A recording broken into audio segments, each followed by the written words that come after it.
Welcome to our Sound for Video session. Today's the 12th of January 2020, and today's a question and answer session. So welcome to all those who have joined us. We've got Marcus, Rob, and Pete so far. Welcome, guys. Good to have you here.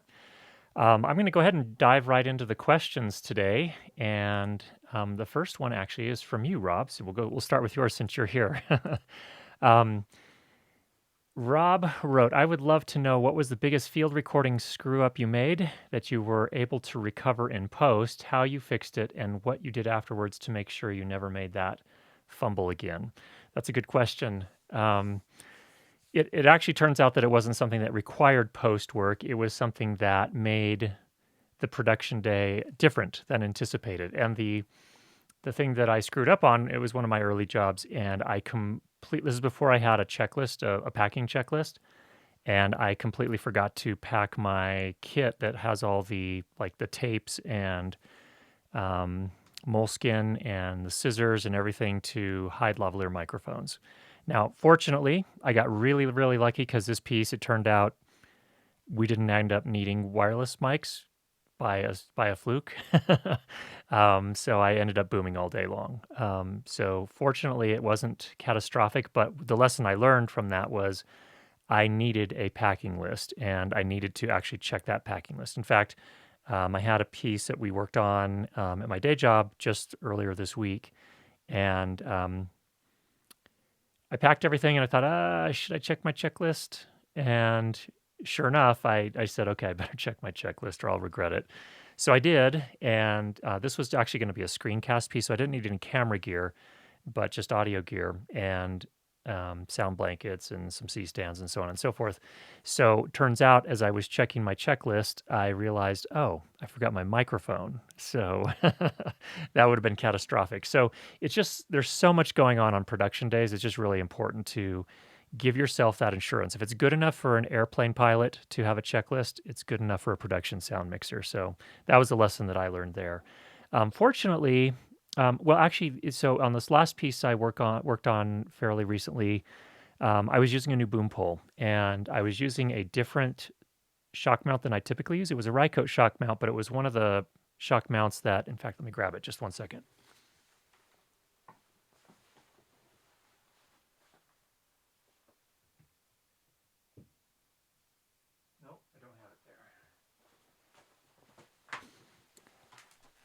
Don't actually have it there. So it's actually packed away, and I have a new bag for my boom poles to transport them, and it's actually in there. But it's one of the Rycote shock mounts that has a single clasp that holds onto the microphone, and then there's a lyre on each side of that. And it's really pretty stiff. So it looks like it's really made for a pretty heavy microphone. And I was using a tiny little, the Sennheiser MKH8050. And so it wasn't doing a very good job isolating. And so I was really, really worried that a lot of the dialogue was not going to be usable from the boom mic because it felt like in my headphones, it felt like a lot of, at first, when we were first getting started in the morning, it felt like, and it sounded like a lot of handling noise was transferring to the microphone. So in any case, it turns out, I was able to get that under control and manage it. I just had to be super, super careful in terms of booming. I couldn't even, normally I can put the boom pole, kind of rest it here, and I can kind of cue it back and forth, but I couldn't with this boom pole. And this is one of the really right stuff boom poles, and maybe it would be a lot better with a different shock mount. I don't know, but typically I use the shock mount that came with my Rycote Cyclone, and that one is a lot better. The lyres aren't so tight, so rigid, and so it does a better job isolating for those smaller mics. So again, just you kind of have to match your shock mount to the specific mics you're going to be using. Some of them seem to be made for heavier microphones and some for lighter microphones. So just something to keep in mind. So that was one I was worried about there as well. So and, this is a good one. Thanks, Greg. Don't need a checklist, just bring everything. That comes from a pilot. Good one. Thanks for sharing, Greg. All right. So Rob, thanks so much for the question. It's a really good one, and I appreciate you bringing it up. So let's move on to our next one here. All right, next up is from Ed. Thank you for your videos on using the Mix Pre 3 and GH5 together. I'm going to need some help on this one, people. It was unbelievably helpful. I won't be able to attend the live Q&A today, but I'd like to submit a question, so Ed will be watching this later. I ran into an unexpected issue after connecting a TRS cable from the Mix Pre 3 to the GH5 so that the audio would be recorded on the GH5 too. So he used the stereo output on his Mix Pre into the mic input on his GH5. After setting up for a full day back-to-back 90-minute interviews, the audio came out perfectly on the Mix Pre 3 all day. That's good news. The audio also sounded good on the GH5 for the first two interviews, but then was marred by a loud clicking noise for the remainder of the day. I'm not aware of any changes after the first two interviews that could have been the reason for the clicking to start on the GH5. Do you have any suggestions? Also, once I get the clicking issue fixed, there will be a drop-off. Will there be a drop-off in the quality of audio recorded on the GH5 versus the Mix Pre 3? Thanks, Ed. Okay. I don't think there shouldn't be any difference in terms of audio quality, I wouldn't think. I don't know what the issue is, but let's get some input on what might be the issue here. I would check that cable. That would be the first thing. Loud clicking noise is how he describes it. So I don't know if the cable is being jostled at all during those. I would assume not, since it was an interview. Usually you can connect and kind of walk away. I have heard some people, and I don't typically do this, but it specifically seems with the GH5 combination and the Mix Pre, when you connect the camera to the top of the mixer, sometimes there seems to be a grounding issue, but typically that wouldn't be loud clicking. That would be more of a hum or a buzz. So I guess that's why that's another troubleshooting step I would take, is disconnect the two, see if that ever picks up. It's also strange that you didn't have any issues through the first two interviews and then it picked up in the second. I would also swap out the cable, see if a different cable solves that problem. Those would be the two first things I'd check, but if anyone in the comments has other ideas on what might be going on there, by all means, please help us out here. So Ed, thanks for the questions. Yeah, and I hope that was helpful for you. I don't think you'll see any sort of change in the audio quality once you get that solved. I don't think you will. So next up, let's go to a question from Luigi. And Luigi asked, by simply looking at so one of the things I wrote in the invitation for the live session tonight was that I also made some updates to some of the Mix Pre segments in the course. And Luigi's wondering which of them I updated. It wasn't clearly marked. Well, let me just kind of run through that here really quickly. And I will switch over to the screen here. So Luigi, what you're looking for, again, if everything's working, I mean, if you're not confused by the menus, it was all in the menu section of the course here. So you can see there's a whole section on menus. That's the part I'm working on updating right now. You can see here, I have put a note underneath each of them that have been updated, and I note the firmware that I was using when I recorded the video. So that's how you'll be able to tell which the new ones are. So inputs menu is one that has been updated so far, and there are a couple of others. Also, for those that are using the Mix Pre 2 series, we do have a series of videos down here if you're interested in that. So that's the answer to that question. So thanks for that, Luigi. All right. We'll go ahead and file that one away. And we have one more question from Saud. Hello, Curtis. 2 questions. I just got the Instamic Pro and have a quick question. How do I connect with Tentacle Sync to get the audio sync in post? Well, let's take a look here. I've not used the Instamic Pro, but this is what I found online. I assume this is what you're talking about here. I don't know that there's any sort of input on this to use a Tentacle Sync with it. It looks like it is a remote control and monitor the audio via Bluetooth on Android and iOS, magnet, tape, and Velcro mounting options, waterproof. It looks like there might be, on one of the pictures here, apologize for all the scrolling here, it looks like there might be an input of some sort right there, but I don't know what that is. So let's see if we can get some more detail here. Mobile app. Let's go to the product support page. Maximum recording time. How long does the battery last? How can I charge it? This is the kind of thing where I don't think it has any sort of input where you could record time code, so I'm not sure that it really kind of fills that need. If anyone knows otherwise, let us know, but I don't think that really kind of is a workable workflow, unfortunately, with the Instamic Pro. Then the second question, do you recommend the Tentacle Sync Track E or Instamic Pro, and whatever you can talk about the Tentacle Sync Track E? Okay, let's take a look here. So for those that didn't hear at, oh, I can't remember when they announced it. Was it NAB? I don't remember. But Tentacle Sync announced this new Track E audio recorder. It's a pocket recorder, so it's not wireless transmitting, it's a pocket recorder. Quit switching here, stay here. And what it does is it records, presumably has two analog to digital converters, has 32-bit float pointing, recording. It has an SD card you can take in and out, so you can change those out. It has an input limiter. It also has a high-pass filter. And as they say, a guarantee for pristine recording quality. Available in Q1 2020. That's really all I know about it. I don't know anything else about it. But I think if you're going to do a timecode workflow, that this is probably going to be a better bet than the Instamic. Again, I didn't see anything on the Instamic that suggested it had even any sort of input. So that's a thing. And then the cost for the Tentacle Sync Track E, I don't know if I've heard I don't know if I've heard an announced price on that yet. Unless if some of you others have heard, let us know in the comments. But I haven't heard anything about it. I'm hopeful to get one in my hands and be able to review it as soon as I can. But that's all I know about it so far. Here's the thing to keep in mind: if it's a pocket recorder, so presumably you connected lavalier microphone to it.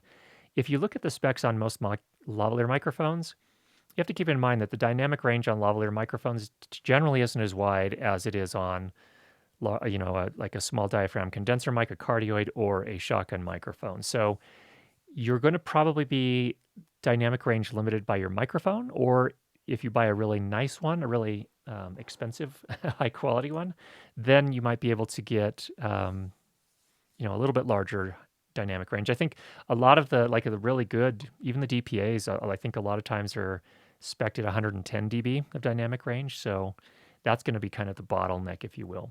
Nevertheless, that's actually still pretty good, and you can still make great recordings with that. So I'm looking forward to it. The Track E looks like an interesting piece of kit, and that's about all I know about it. So unless any of you know more about it. Okay, we'll go ahead and see if we got all the questions. I think we did get all the questions. Just to double check. Yes, I think we got them all. Okay. Well, people, let's take a look at the live comments here and see what we've got. First of all, of course, we had this brilliant comment from Greg Palmer suggesting that you really don't need a checklist when you're going out to do a recording job. You really should just bring everything. Thank you for that. Hello, Alejandro. Thanks for joining us. And to Pradeep as well. Thanks for coming. Rob. Yes. All right, Peter has a question. Do you have any advice getting into corporate production? I actually do. To be honest, the way I do, it's obviously going to be word of mouth at some point, but you have to get a start somewhere. And a lot of times, not in all cases, but a lot of times you can end up doing, like for whoever your current employer is, you can say, hey, I'm the video guy. I can do video. If you ever need any video, let me know. Happy to do it. So that's probably the easiest way to get started on that. So that's one thing. Another thing is there are filmmaking and even some corporate video, kind of like Facebook groups and other social media type things in various urban areas. So you might check some of those out as well. Get involved with the other filmmakers in your area. Those are some, you just have to kind of get involved, and it might involve working, doing volunteer work on some, short film passion projects. And then you just get to know more and more people as you do more and more of that. So there's a fine line, though. You have to be careful about volunteering all your time. At some point, yeah, you have to make some decisions about what your rate's going to be when you do corporate video and things of that nature. So really nice. really good question, and I think that that's the biggest thing is really getting to know people. Some people kind of don't get caught in the trap of thinking, oh, I'll put up a website. Whoops, knocking over lights over here. Putting up a website and I can get lots of customers that way. A website is a place to go to someone you've already met or to send somebody you've already met if you need to give them some resources and things of that nature. But very, very rarely does someone meet you via website. Um, I have people contact me because of my YouTube channel and say, "Hey, I'm doing a job in Los Angeles this weekend. Are you available?" Or doing a job such and such dates, whatever. So, if you want to do a YouTube channel, that can help get your name out there a little bit more as well. So, good question, Peter. Hope that's a little bit helpful for you. Greg, nice job on your Mics of 2020 video release today. Thank you. Had a little bit of a rocky start. We had to do a repost again. What I tried to do in this one, here's a behind the scenes, I guess. I have the Blackmagic A10 Mini. That's a little video switcher. So I have this camera right here, that I also have this camera right here so I can demonstrate things. And I actually use this to record that video, which went out on my main channel. And the idea was to try and get a little bit more efficient at producing videos, because that was a long one. It was 41 minutes. And to be honest, on my regular weekly videos, when I produce those, my general workflow is, obviously I work with the product, get to know it, make a bunch of notes about what I want to say, pros and cons, so on and so forth. And then usually I will sit down and record what I call the main storyline. That's the talking head portion of me talking. And then once I've done that and I've done the initial cut, brought it into Final Cut Pro and done the initial cut, then I go back and make a catalog. Okay, what are all the B-roll things that I need? And then I go back and shoot the B-roll. So today's video was an attempt to instead do it all at the same time. Now, it wasn't as rich.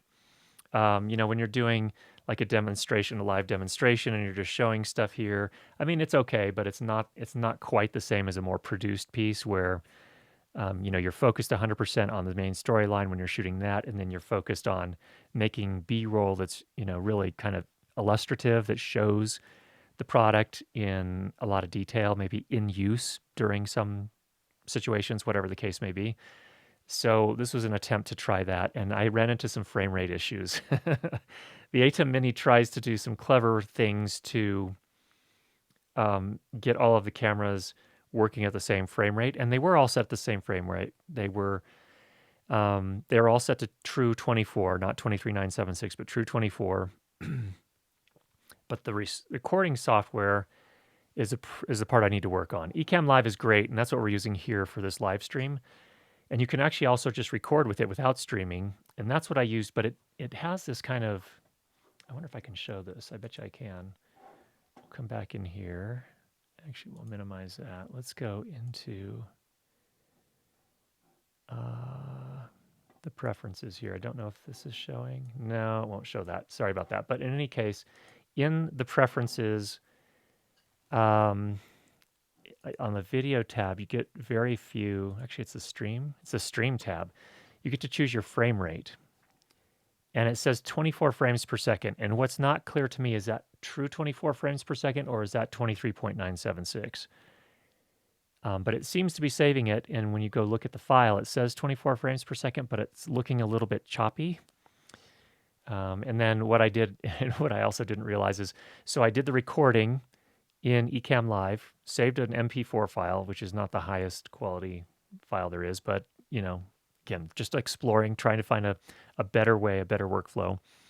Brought it into my regular, I have a template in Final Cut Pro 10 for my weekly episodes, just so I don't have to lay out the intro graphics and the intro music and the outro graphics and music every time.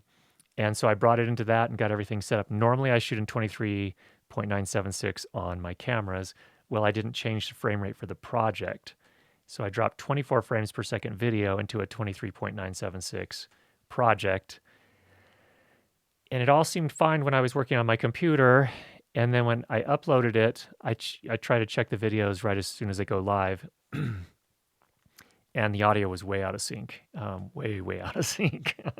So it's almost like YouTube re-encodes it. And when it does that re-encoding, it somehow makes it even more out of sync, because I checked the file on my computer after I rendered it from Final Cut, and it seemed okay. Sync was fine. So anyway, that's kind of the backstory on lessons learned. if you were ever feeling like you make a lot of mistakes, I can assure you that I'm with you. All right, Gerald, I just purchased the Tascam DR-60D Mark II based on your review. Thanks, my first budget external recorder. Congratulations, you can make some great sound with that. That was my main recorder for a number of years, and I think it's a fantastic place to start. Andrew is asking cost when he was, that's back when we were talking about the Tentacle Track E. So if anyone knows the cost on that or the price on that, please let us know. All right, Bangs Naughty Bits. I need a shock mount for a short shotgun, 12-inch, 22 millimeter diameter. Would you suggest Rode Blimp or the Rycote Blimp? I assume I will need wind protection at some point. So, ever play with the cheaper blimps from Movo or Boya? No, I haven't played with the cheaper blimps. I know that the Basic Filmmaker reviewed one fairly recently within the last 3 or 4 weeks. He got pretty good results with it. I haven't used that one. I would watch the shock mounts on those cheaper ones. Be careful there. And I think I saw at least part of his review. I don't know how much he tested, like the cueing the microphone back and forth between talent and how well the shock mount did. But that's the main thing you're going to want to look for on those cheaper ones. On the good ones, there's the Rycote. The Rode Blimp is actually quite good. The Blimp 2. It's very similar. I actually looked at them side by side, the Rycote and the Blimp. They seem very similar. I think that the Rode was a little bit heavier than the Rycote, so that's one consideration. But it's a matter of grams. It wasn't a ton, but it was a little. The Rode one actually impressed me. I think it works pretty nicely, and it's got the Rycote lyres, so you've got that going for it. The trick with those is that the way they're constructed, it takes a while to get a microphone in and out of it. So if you have to do quick microphone swaps, those are a little tricky. That's why I ended up with the Rycote Cyclone, because you can pop in and out of that one a lot faster. But it's $600. So I guess for me, if I'm going to spend $600 on a Rycote windshield, the more traditional one, or a Cyclone, I opted for the Cyclone and haven't had any regrets about that. In fact, it's made it really easy. If I am in a situation where I need to swap out mics, I'm always appreciative that I have that, because I have worked with the original, the more traditional Zeppelin cover from Rycote. It just takes a while to get in and out of that thing. You have to screw the front off or in the back off. Or is it just the back and then you have to slide the whole Anyway, it takes a little bit longer. So just some considerations there. But the Rode Blimp is actually quite good. All right, Andrew, first live stream that I'm attending. Thank you for all the thorough reviews. You bet, man. Thanks for coming by. Rellan Man, Tentacle Track E is 32-bit indeed. 32-bit float recording to WAV files, as I understand it. So that's good. Pradeep, okay, this is going back to one of the questions when we had the question about the GH5 and the Mix Pre 3 and the clicking. The TRS cable connection issue can also be caused at the TRS socket on the camera. They are usually not as robust as on the Mix Pre. Use a breakaway cable. Good advice, I think. Question, Pradeep, well, not everyone, it depends on your country, but where would you get a breakaway cable? Something to consider. And thank you very much for the input there. Alejandro is asking, is anyone else having connection issues? So sound off if you are. Things are looking okay on this end. Hopefully they're okay generally.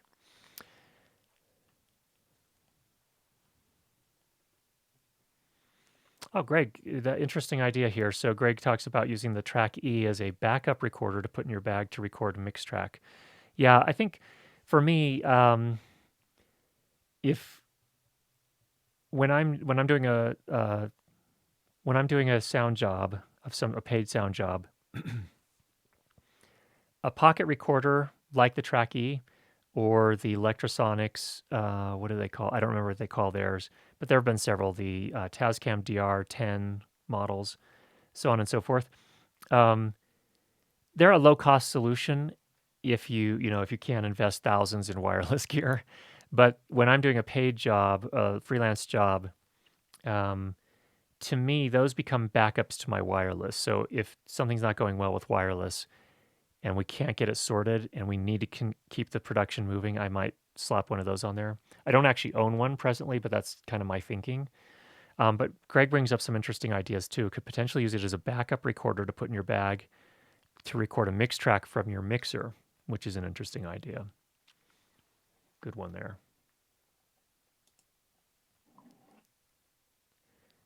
Michael, this is the best audio and video quality I've ever seen on a live stream on YouTube. Well, well, thanks.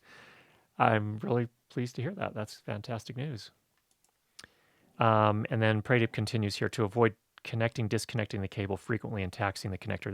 That is actually really good advice, Pradeep. Might need to look around a little bit to find a breakaway cable for 3.5 millimeter, but they must be out there somewhere.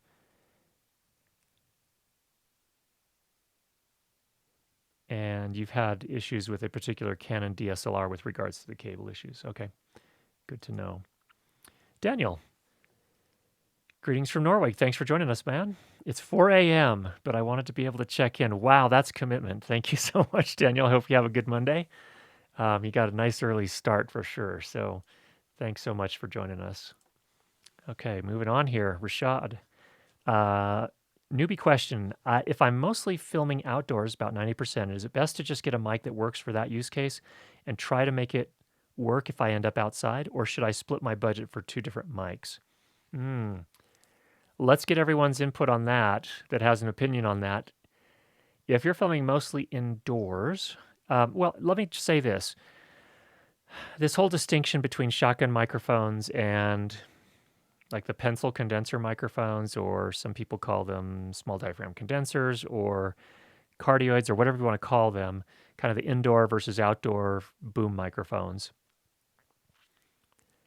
If you can only buy one, I would buy for the place where you're going to be most. Now, you can use a super cardioid pencil condenser that's a non-shotgun model. You can use that outdoors as well, but you will need some wind protection. That's the big thing with outdoors, is you definitely need wind protection. The nice thing about a shotgun is it feels like oftentimes the polar pattern's a little bit more focused, at least for the medium to long shotgun microphones, certainly. So that's kind of an advantage if you're going to have to boom from a little bit farther away. So I would, if you're doing mostly indoors, then yeah, I would buy for indoors and also invest in wind protection when you are outdoors.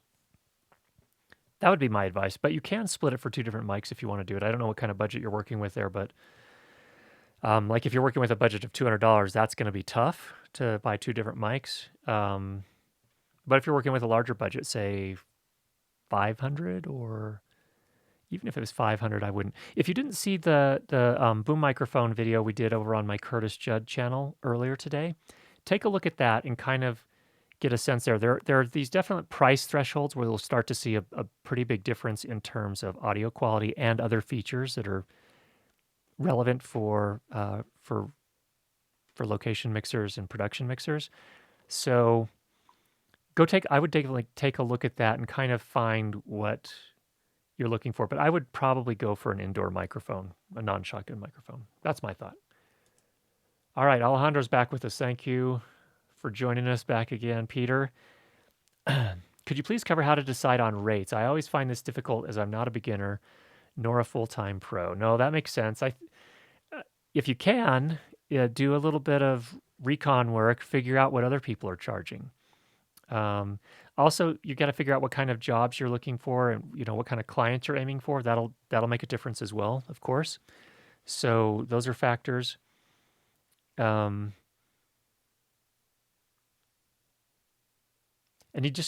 you might just have to choose a price and start somewhere. But consider this. When you're setting your price, it's not just what you think your hourly rate should be. You have to factor in all the expenses you're going to incur. Travel, maintaining your kit, buying your gear. There are a lot of things that go into this. The fuel that you're going to use to get to your locations, all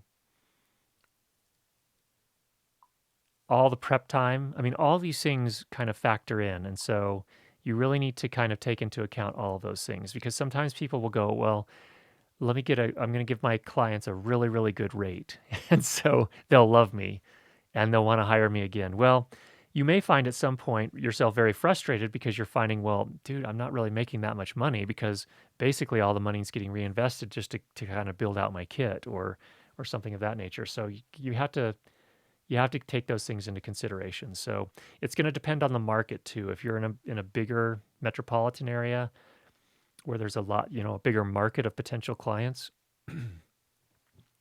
you may be able to charge a little bit more. So there's that factor as well. So I don't know what the magic is. I mean, I could tell you some numbers. So for a freelance sound mixer, I could charge now $650 a day plus kit.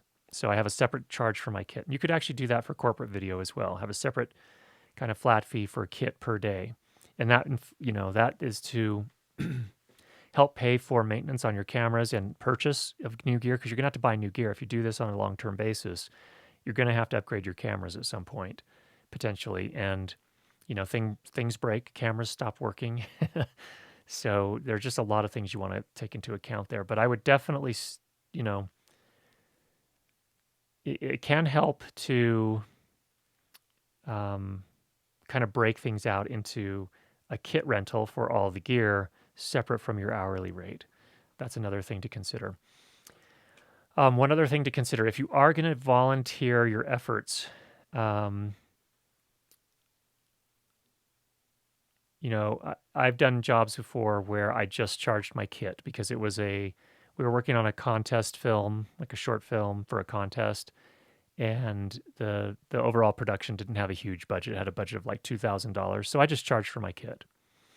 But on the invoice, what I put was, production day, and I put my normal rate, and then I put a discount line also, subtracting that, just so that there is setting an expectation that if I ever work with this group again, they understand that I actually charge a rate normally.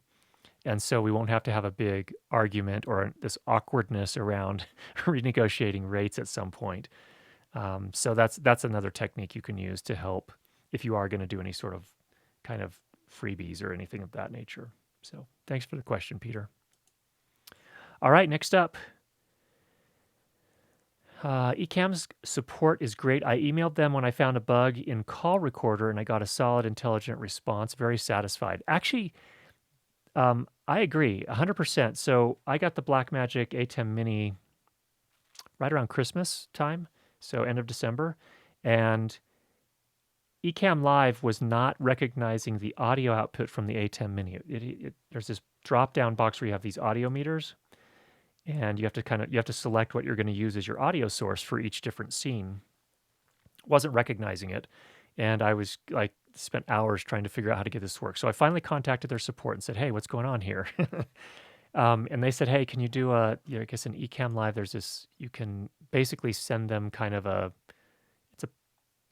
it's system information. It tells them what's connected to your computer, so on and so forth." So anyway, sent that over to them, and they said, "Hey, we have the next day they contacted me back and said, "Hey, we have an update. Can you try this out and see if that worked?" And so I tried it, and it didn't work. And they said, "Hey, send us another."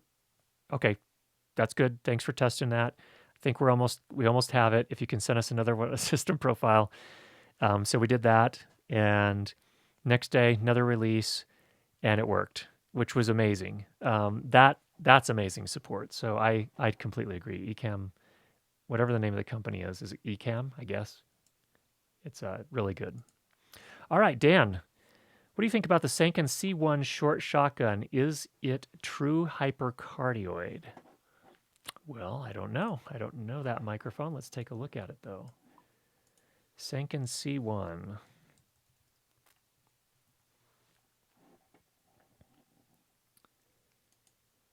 I think you may be talking about the CS1. Let me just show the screen here. Okay, yeah, so this is the one I think that came out, the CS1E, I think that came out a couple years ago, year and a half ago, something like that. Let's see what they say here. They call it a line gradient microphone, low bar with a Super cardio. That's interesting that they would call it both. Usually low bar is the pattern you see associated with shotgun microphones traditionally, where it has the biggest, very narrow, very focused kind of lobe on the front, where it's picking up most of the sound. It also has a little lobe off the back, and then it has two lobes off to either side. But now they also say supercardioid. I don't really know. I know I can say this. A guy named Michael Wynn, who is actually, we've interviewed on the channel here before, production sound mixer in Atlanta. He has a YouTube channel, and on that YouTube channel, he compared this microphone to a Sanken CS3E, which is a very directional shotgun microphone. So that may be worth going to have a listen to. My recollection from watching that video is that the polar pattern on the CS1E was not nearly as focused as you would expect because it's a much shorter microphone. But it could actually be pretty useful in a lot of situations still. Sometimes you want a little bit of forgiving nature, something a little bit closer to supercardioid as opposed to low bar. So anyway, there's some thoughts there on that one. Thanks for that, Dan.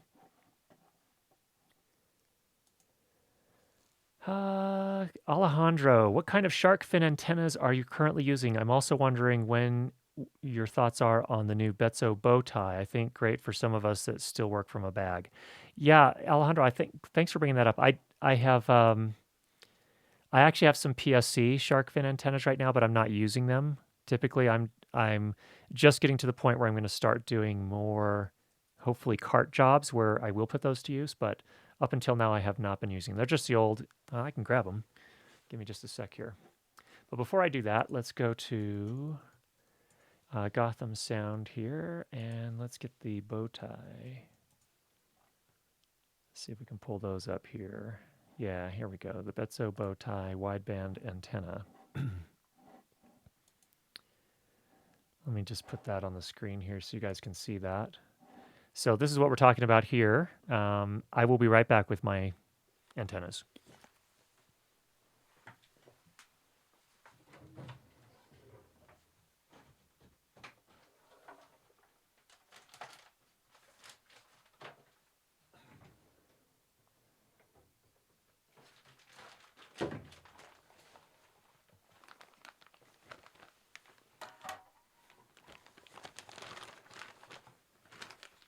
Okay, let's see if we can switch over. Actually, come back here. All right. Kind of doesn't fit. It's a little too big for our little camera area here, but you can see here we have a BNC connector here and then a mount down on this end. It's made of plastic, and you can see the different leads here. Kind of. Yeah, there you go. All right, so talking a little bit about antennas here. So this particular one, it's a UHF log periodic antenna, frequency range 450 to 1000 megahertz. I've got two of them. And these will be part of the new cart setup here that we'll be working on in the next little bit. So I'll let you know how those go. But the bow tie antennas look interesting from the standpoint that it looks like you could mount those to, they're made to mount to a bag.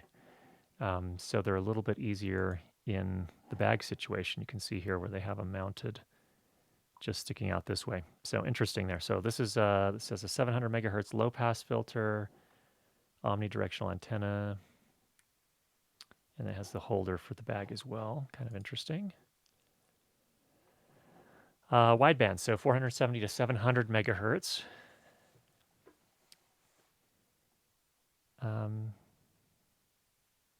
Cool. Okay. So anyway, that looks interesting, Alejandro. I have not checked them out in detail yet, but that will be something that we'll probably be looking at here in the next little bit. I haven't really had problems with the audio limited in most of the situations I've been working on in terms of reception, even with just the whip antennas. So I haven't necessarily been looking for a bagged set of antennas, but I've seen funny situations where people try to mount these, these big shark fins on their bags with a a little mast that sticks up from the bag. It's a little bit funny and awkward, but that can get the job done too, I suppose. But those bow ties look a lot more convenient, so definitely worth looking into in more detail. Let us know if you do end up getting those. I'd be really curious to see how they work out. All right, Peter's back with another question. Oh no, not a thought. Um, Road Blimp is fantastic. I'm pretty sure they made it with Rycote. They did, yeah. So those in the Road Blimp, the lyres, the little suspension mechanism that holds the microphone, is made by Rycote. So they partnered up. The interesting thing is the Road Blimp is about $300 US last I checked. Maybe it's a little bit less now. Whereas the Sennheiser, or sorry, the Rycote Blimp, they don't call it a blimp. They called it a windshield, but um, basically the same thing. I think actually the basket, as it's called, Rycote Rode made their own basket. That's the difference. I think Rycote made the suspension, the lyre suspension, but in the Rode Blimp, but Rode made the basket and the diffusion material that goes inside the basket. And I don't, there have been various comparisons online I've seen before. Generally, they work about the same. It sounded like, or it seemed like.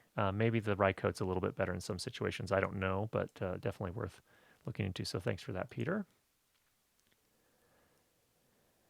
Cyclone, do you ever worry about wind getting through the seams? I have not had that issue unless you're in a situation where you don't reset the cover back on appropriately. Sometimes you can leave a crack there, but I've never had issues with wind getting in through the seams, so hasn't been an issue for me. Okay. Oh, Andrew, thank you. Andrew, so back a while ago, I couldn't think of the Electrosonics pocket recorder, and it's called the Electro PDR. I think they call it a personal digital recorder. And same with Rory. Thanks, Rory.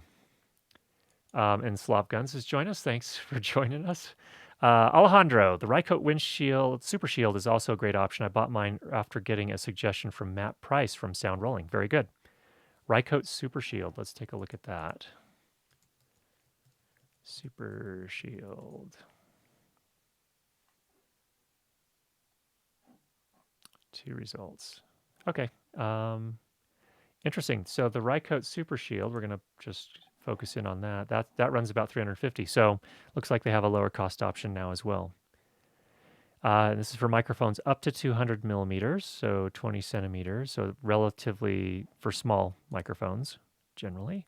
But it looks like it uses, of course, their own Rycote lyre system, but it also appears to have a fur cover. That's actually quite a bargain. Sadly, maybe they have a different version for different countries, but this particular one can't be shipped out of the U.S. from Gotham Sound, at least. But hey, good info. Thanks for that, Alejandro. I was not aware of that one. So it looks like they've actually have some new offerings there that I wasn't aware of. Matt, your dialogue sound post-processing course for Audition is excellent. I've learned so much very quickly, worth every cent. Thank you, Matt. And Matt, I will still be in touch. I have not forgotten about you. Matt is in the process of working on a short film that looks fantastic. And we're looking to talk. We're talking a little bit about doing some of the sound on that. So that's coming up. I bought breakaway cables on Amazon India. I use one on the output of the mix pre and one on the headphone of the mix pre as well. Cool. All right. Maybe there's something in the US as well. Rollin Man? Oops. I think we'll get your eventual comment a little bit later down here.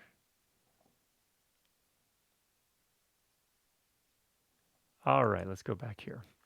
Rob, my reaction was buy the thing that fits your use now. When a new use comes up more than once, then pick a new mic. That's a good, I agree with that. That's a good point. That's back to the question about, if I'm going to be shooting indoors 90% of the time, should I buy what would normally be considered an indoor boom mic, something that's sort of optimized for that purpose? And then Rob is suggesting here that if you find yourself outdoors a lot more in the future, that's the time to start looking at investing there. So, all right, I'm going back and forth. What are your thoughts? We'll be leaving to Las Vegas for a trade show next week. We'll be recording in outdoors and also indoors at a crowded trade show floor. That's one of two. Sennheiser MD46, run it straight XLR into the Tascam DR-70D, or get a Tascam DR-10X plug-in for the mic, not risking it with wireless. Booth tours and interviews. I agree. I think it's probably best not to do it with wireless unless you really want to challenge yourself. I have used the Sennheiser MD46. My friend Scott came out to NAB one year, and we ran a MD46 directly into a Sony FS5, and that worked quite well. So that could work into your DR-70D. A Tascam DR-10 would work nicely as well, plug on for the mic. That could work great as well. In fact, that's probably a simpler setup from the standpoint that you don't have to run cables. So probably my vote would probably be for the Tascam, just to keep things as simple as possible. All right. Let's see where we're at now.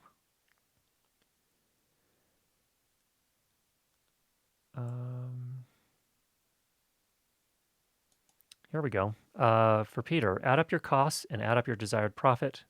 There's your rate.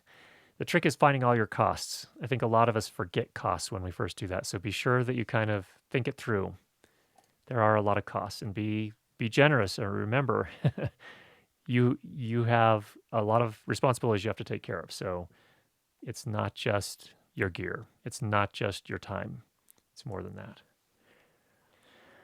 All right, Andrew, your F6 review blew my mind. For my use case, portability is extremely important. I believe I would greatly benefit from the 32-bit workflow. Do you think Zoom could launch an H7 sometime soon? I doubt that they're going to bring the wide dynamic range 32-bit float into the Handy series of recorders like an H7, but I could be wrong. I don't know. But my sense is that they're probably going to want to roll it out to the rest of their F series recorders first. That's just my guess. So I doubt that it would be an H7, but you never know. I've been surprised many times before. And so just to follow up here, just curious if you've heard anything about Zoom or another company releasing a field recorder that does 32-bit float. Yes. Sound Devices, MixPre 2 series, Zoom F6, and Tentacle Track E. Have I missed any? That's in the kind of the more prosumer range. Obviously, on the pro end, there's Zaxcom, which doesn't actually do 32-bit float, but they do a similar wide dynamic range thing to a proprietary recording format called MARF, and that is a mobile audio recording format is what MARF stands for. And actually, it records on the transmitter. So when you've got someone wired up with a wireless transmitter, a Zaxcom transmitter, it can record to the transmitter as well. And it can do all of that with a dual analog to digital converter on the transmitter into this MARF format.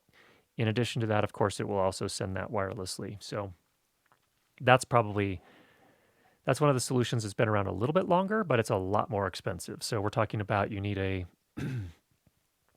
at least a Nova mixer recorder, which is about $5,000 if I remember right, plus their transmitters, which are, and receivers, you're talking thousands and thousands of dollars. So on the, sub $1,000, those are the ones that I've heard of so far. Rowland Man of Electronic Noise, use a ground loop ISO in the mic input to camera to hear if it makes a difference. That's a great point. Do they make ground loop isolators in 3.5 millimeter? Probably they do. I just haven't seen one before. I haven't been looking for one either, but very good information. Thank you for that, Rowland Man. All right, Brandon, recently finished your course on the Zoom F4. Great course. Does your dialogue in Fairlight course cover how to determine when you have done what you can without more advanced software? It's not necessarily focused on that, to be honest, Brandon. The course is more focused on kind of the fundamentals of mixing a multi-microphone, multi-actor or talent type of piece in Fairlight. That's really what it's focused on. We don't do a lot of round trip, but we do, we demonstrate how you can do round trip to other applications if you need to, but it's not focused on that either. So it's more focused on how you can get everything done in Fairlight. I don't know if that helps or not, but hopefully that gives you a sense for what that is talking about. All right, no worries about the split. That's totally fine.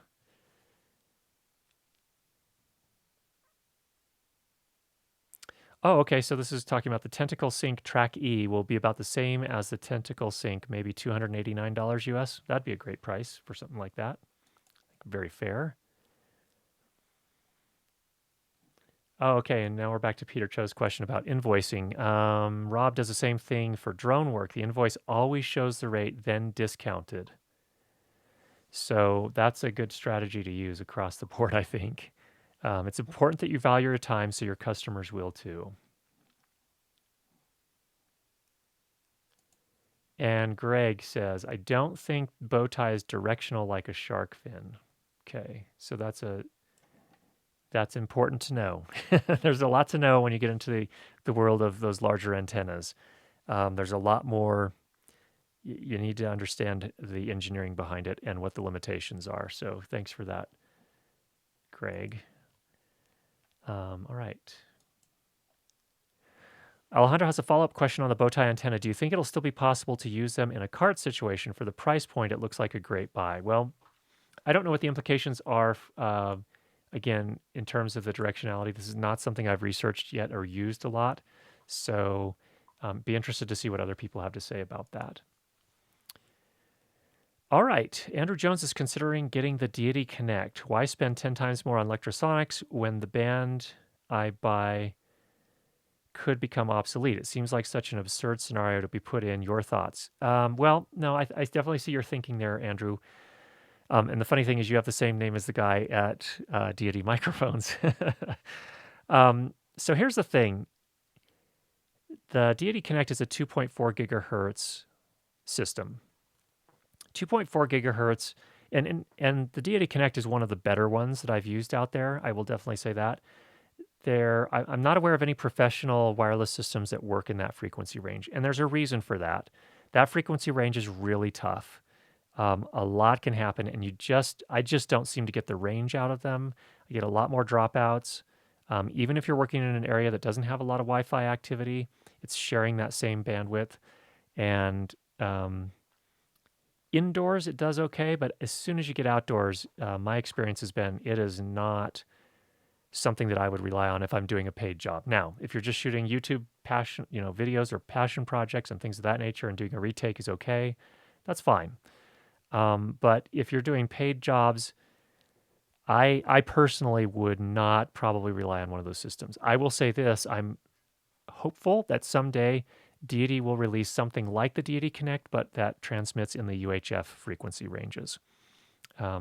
Those have the ability to penetrate more barriers. They, just distance-wise, you can get a much better distance. They're just more reliable, in my experience. And that's where all the pro systems operate generally today in today's world. So that's a thought. Now, I understand what you're saying. Now, I could buy a band, and then the government could change what bands are available for non-licensed use in your country. And that can be a real pain because now your investment has lost its value. Usually they have trade-in programs, but you're not going to get all your money back by any means. So it's a tough one, but I would be very careful about any 2.4 gigahertz system, including the Deity Connect, depending on what you're doing. If you absolutely need reliability, I don't know. I'd have a tough time with that. So, and this is me talking from the standpoint that I'm really impressed with what Deity is doing. They're doing some fantastic things, and they're really pushing the envelope in a lot of ways. But I just don't.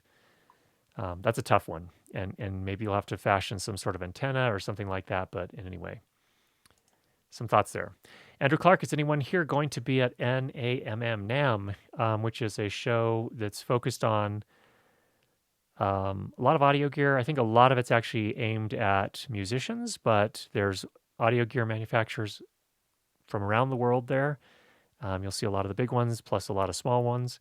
Looks like a pretty exciting show. My brother's been to it before. I have never been to it. I'm trying to convince him to go with me, but he says I'm not going to that show again. It is a huge, huge show. It's out in Anaheim, California, as I recall. I think it's still there. I'm not planning to go this year, but maybe some others here are. Rashad, a bit late, but regarding the Tentacle Sync Track E, an interview I heard said it will be in the Sync E range, but they haven't decided yet. So that's in terms of the price. Thanks.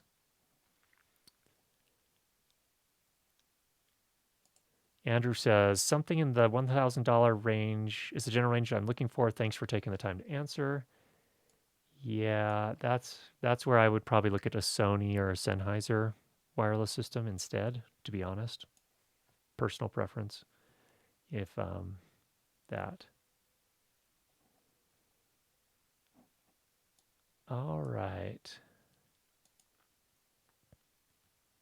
Fathead Video. I've had an NTG2 in my gear and have on order an NTG5. I bought the F6 based on your review.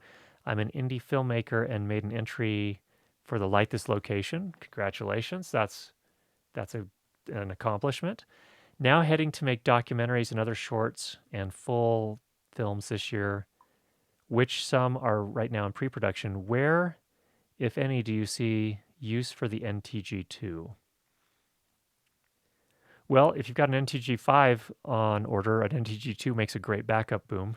And sometimes on some pieces you need two boom mics. So having two is not a bad thing. I think the NTG2 is a budget or an entry level shotgun microphone, and it's fine for what it is. It's not. It was my first shotgun microphone, and it's it's not the greatest sound in the world, and it definitely needs a very beefy preamplifier behind it to make it really shine. But even then, it's not anywhere in the league. I think once you get your NTG5, you'll see it's not in the same league. So I would hold on to it definitely to have it as a backup. You always that's another thing too when you go and start doing these paid jobs or you're working on a film, having a backup's important. So I would hold on to it from that standpoint.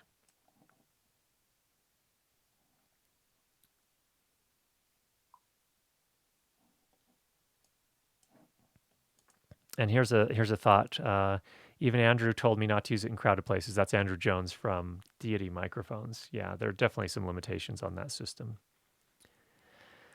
Peter, when you're mixing a scene and you're limited to a mono recording of the atmosphere background recording, do you have any tips or tricks to stereoize the recording to make the image more open? I'm going to need some help with that one, people. You can always use various stereo plugins. Of course, you can pan and you can automate your pans if it, to fit the picture if the camera is maybe panning back and forth or tilting. You can change the perspective using pan. I don't know what kind of mixes you're doing, if you're doing a stereo mix or if you're doing some sort of surround or Atmos or something like that. But usually you'd automate the panning is kind of the basic thing you would do. But there are also some stereoizing plugins that can do some processing to give your atmosphere a little bit more openness and a stereophonic feel to it. So those are some thoughts there. All right. Name is Carmine, by the way, and have been doing video for the last 35 years professionally, briefly, and personally. Well, welcome to the Sound for Video session. Thanks for joining us. Over to Adam. When we can't use a boom and we want to hide a mic in a scene like a car, very small room, what kind of mic can we use? In Tunisia, we usually use Sennheiser MKE40. Any suggestions? I sometimes hide lavalier microphones, especially in the visor of the car. Little easier to get those up there because usually the cable is thinner, and so you can run it along. There's usually trim around the door. You can run it down along that trim. You can actually stuff it in there so it's completely invisible, and then run that down the column right behind the driver's seat. And I usually, on several occasions, have planted a transmitter down there. So that's one way to do it. The nice thing, again, about using the lavalier is that cable is so much thinner and so much easier to hide. There also is a new product called, I can't remember what it's called, but it fits in, let's see here. Yeah, it fits in like a cup holder in the car. And so you can put a small diaphragm condenser like an MKE40 in that. So it basically has a little arm that you can use to aim the microphone from there. So that can be out of the shot depending on the shot. That's another thing you can use. I almost always do lavaliers, and I've had pretty good success with that. I have used boom mics in cars as well, usually when I'm recording Foley and things of that nature, so when I'm doing sound design work. So those are some of my thoughts. Happy to see what everyone else has to say about that as well. All right, Andrew, having the same name as the guy from Deity is pretty funny indeed. All right, we're going to wrap it up here in the next few minutes, people. Um, Alejandro, I'm sorry for the connection issues. Good to have you back. The character limit is making it hard to follow all of the great comments. I agree. We'll have to think about some other options there. Peter Cho, you can use spot sound over the ambiance and use pan to place it in the sound field. Completely agree. Matt Gray, the NTG2 needs so much clean gain. I hated that mic. The problem with that mic is now it's about a $215 mic. When I bought it was I think 270, but it's kind of a budget mic, and the people that are using it typically are using budget recorders which don't have a lot of gain. So that's the problem with that combination. So and that's the problem with the NTG2 is if you don't have a good preamplifier behind it, it just is it's a bear to work with. So oh wait, let's go back to Tony. Good evening, Curtis. Any experience using the AKG CK93 connected to an AKG SE300B power supply? I've used the CK93 with it's the blue line, so that's a hypercardioid capsule, as I recall. We did it in a review. It's called 5 Indoor Boom Microphones. If you do a search for that on YouTube with my name, you'll find it. I don't know about the SE300B power supply. I don't know if that's the same. It's the power supply and the preamplifier. If it's the same one I used, but it was a pretty good microphone, not bad. I think it's fairly priced for what you're getting. It's not quite as good as some of the more expensive boom mics, but it's a pretty decent choice, and I was pretty happy with it. So thanks for the question, Tony. All right. Over to Peter. Slightly different question. How do you think the future will sound, as a lot of electric cars don't really emit much sound by itself? Hopefully quieter. Urban areas drive me crazy. I live out in in a rural area, and we really appreciate the quiet that we get out here. There's an interstate about a mile away from us as the crow flies, so we can still hear that.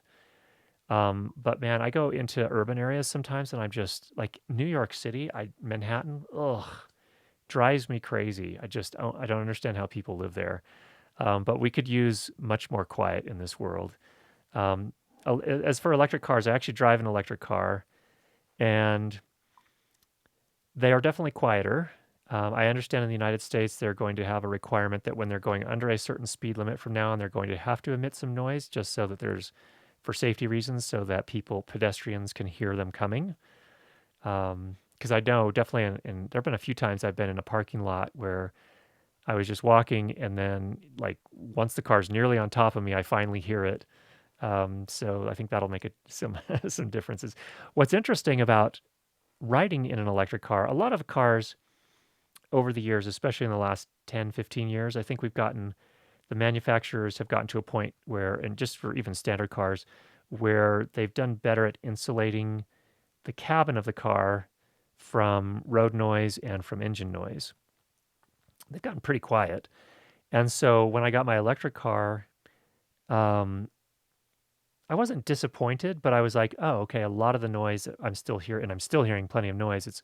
It's mostly the road noise. It's the tires on the road that's still transferring into the cabin to a pretty good extent. And so when you're just cruising along, even in a gasoline, internal combustion car, usually you're not hearing the engine too much on a lot of vehicles these days. So that's not a huge difference there, but just some thoughts there in terms of recording in a moving car, just so you're aware. Oh, here's one from Andrew. That's a tough one.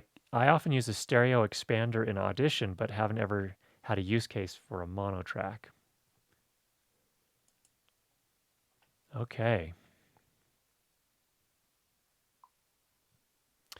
Trevor, I need an alternative to Tentacle timecode tool for 4K footage from a GH5. So I assume, Trevor, that you're on. Are you talking about the Tentacle Sync E, or are you talking about the app that runs on Windows? I'm not real clear from your question here on what you're talking. Oh, on PC. So I think you're talking about the software. Okay. Uh, does the Tentacle timecode tool not ingest your 4K footage from your GH5? Oh, it might be that you're shooting one of the higher bitrate codecs that it doesn't recognize. I'm not sure. There is also DaVinci Resolve that you can try. It can convert audio timecode to metadata timecode. It's not 100% of the time, but it does work in some cases at least. So that's worth a try at least, just to see how that goes for you. All right. Thank you, Curtis. Was wondering if I felt like dealing with cables or not. Already have cables, but would need to buy the DR-10X and would only likely use the MD46 and DR-10 14 days per year. Yeah, that's a tough one. I mean, if you, that's a cost benefit analysis on your part. Cables are not necessarily a problem if you keep the recorder relatively close to you. It doesn't need to be by the camera, since unless you're planning on feeding the audio from the recorder to the camera. So then you will have to run a cable, and so what I would recommend is you need to have someone operating camera and also blocking. My brother does that when we go to NAB, and you'd be surprised at how often he's spending his time blocking people from walking right in front of the camera, and in your case, potentially tripping right over the microphone cable as well. So, does Deity give discounts to people named Andrew? No idea. I give it a try. They do give free gear away if you go watch their YouTube channel. Thank you for doing these reviews. Thank you for the feedback. I appreciate it. The Sennheiser MKE 600 also needs a good amount of gain, to my surprise, when I plugged it into the H4n. That's good to know. I did not know that. Here's a thought on rigging up microphones in cars. For car rig and lavs, look at using Ursa wire rig to provide stiff wire to run the lav out from the visor. Thanks, Greg. I don't know Ursa wire rig. So so it doesn't hang down. Okay, if I'm understanding correctly. Okay, that's cool. That's worth looking into. All right, Andrew. So glad I found this channel. I'm thinking about picking up the MixPre 3.2 NTG5 and gearing up a location audio kit. Any suggestions for bag, external battery for the MixPre, and specific boom pole? Ooh, okay, people, sound off in the comments.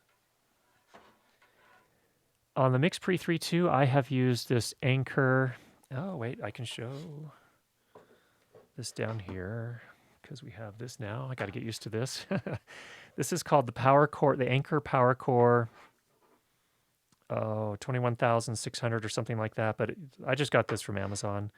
The nice thing about it is that this will be out of focus here, but there is a USB-C output and input. This is how you charge it. And it also uses these intelligent USB-A outputs. So this one's worked nicely with my MixPre 6 when I originally had that, and works nicely now with my MixPre 3.2. So that's one worth considering. You're also looking for a bag. For the MixPre 3, I have not found a good bag. K-Tech makes their Stingray bags. Some people love them, some people hate them. The thing with bags is everyone has a strong opinion, it seems like. Some people love one bag, and another person will absolutely hate that bag. So it's a very personal thing. The two main ones that I would look at is the K-Tech Stingray, and then Orca also makes some really nice bags. The Orca bags tend to be a little bit stiffer and hold their shape, where the K-Tech bags look like they can kind of collapse a little bit more. But I don't know. I've never used a K-Tech bag. I've seen them, but I've never actually used one for production sound. So those are some thoughts on bags. Specific boom poles. I use the K-Tech Avalon graphite poles. I have the 150 CCR. Been very happy with that one. It's about a 12-foot pole, I think. Extends to 12 feet. I think it's a 5-section. Don't remember. That one's just worked really nicely for me. I like that the 90-degree output for the cable at the end, because then I can set the boom pole down on its end between takes when I need to rest. So there's some thoughts. I think we got everything hopefully covered for you there. Good luck, Andrew. What's the best way to lav an actor with a Sennheiser ME2 mic? I keep getting rustling sound with it. Wow. We had a sound for video session quite some time ago with Simon from Ursa Straps. I would go look at that. So just do a search for Curtis Judd Audio Ursa straps, and that's a worthwhile session to look at. Now, we did have some connectivity issues. I apologize in advance for that, but the content was really good. Simon had some great input on how to do those things. All right, Rory. Also have an Ursa wire rig, very handy. Okay, good. Got a couple of people talking about that. You know what, people? I need to wrap it up here. Active sound designing for quiet electric cars sounds like an awesome job. How do I sign up? I don't know. Let me know when you find out. Alejandro also likes hiding my lavs in the sunroof of a car if the option's available. Cool. But the visors work is great. DD Microphones has a great video about recording audio in a car on their Sound 101 segments. Good info. Thanks for that, Alejandro.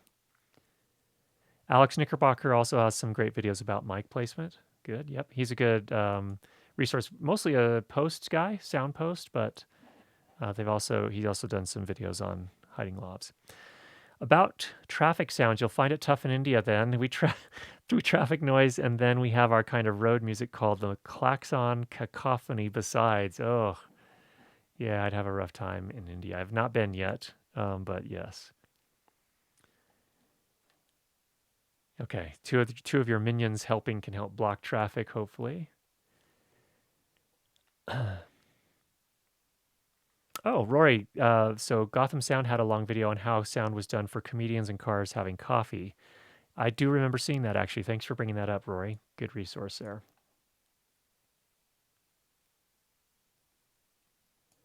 Back to Sunday night, I take it. It's a good time. Stick to it. Sunday evening is now dedicated.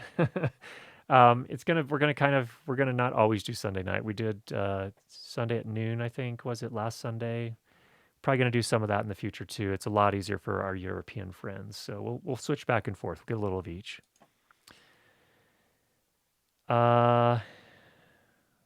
Okay. So I guess that the Windows-based Tentacle timecode tool will not convert 10-bit GH5 footage or FS7 footage. Yeah, I would definitely try DaVinci Resolve. All right, back to work, Peter. Have a good work day. New York, yes. Loud. You have that same anchor for my Mix Pre 6. Works great, lasts long. Agreed. Thanks for the confirmation there. LTC will do the conversion for GH5 10-bit, but runs 135 euros. And it's a capable tool, but it's a kind of a funky UI. It takes a little bit to figure out, but if it does the job, it does the job. So that is a tough one. But yeah, the free version of Resolve will do that, hopefully, as well for you. Sennheiser ME66 K6 short shotgun microphone is about $450 prosumer mic and only has a sensitivity of minus 26 dBV and self noise of 10 dB compared to the MKE 600. Thanks for the details on that, Bangs. All right. Get out there, Andrew. Make some good films. Okay. Here's some thoughts. Trevor, I picked the Orca OR27 for the Mix Pre 3.2 and liking it a lot so far. That's good input. Thanks for that. And then Pete says K-Tech bags are rigid as well. Okay, so that I didn't realize. I thought the smaller ones, like the Stingray Junior, was not as rigid, but looks like they are. I have them for my Mix Pre 6.2 and 833. There's also a Porter Brace, but I haven't used their bags yet. Yeah, Porter Braces, it seems like they've been around for a long time, but I have not heard as many positive things about them lately. I don't know why. Have never used them. All right, try to tune in on Q&A from now on. Very good. All right, everybody, thanks so much for joining us for our Q&A session, and hope everyone's year is getting off to a good start, that you're making some good sound. Keep at it. Get out there, make some great sound. We'll talk to you again next week. Take care, everybody.